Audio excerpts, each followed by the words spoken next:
পথে আইছে, উইরা উইরা আইছে। আচ্ছা, প্লেনের চাকায় কোনো সমস্যা হয় নাই তো? সব ঠিক ছিল। আমি এখন মালা দিয়া তোমার সম্বর্ধনা দিই। এই, রাখো তোমার ফুল।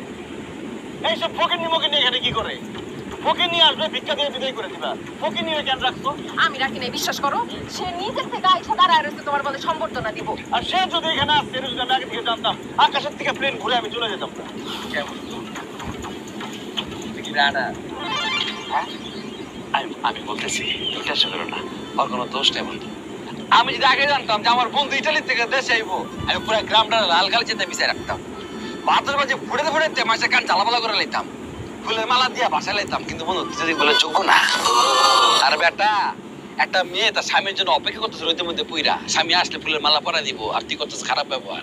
ট্রিনা আসলে একটা ঘুমের মধ্যে আছে, ঘুমটা ভাঙলে ভাই আবার আমার কাছে চলে আইবো। খালি নির্বাচনে যাইতে দেয়।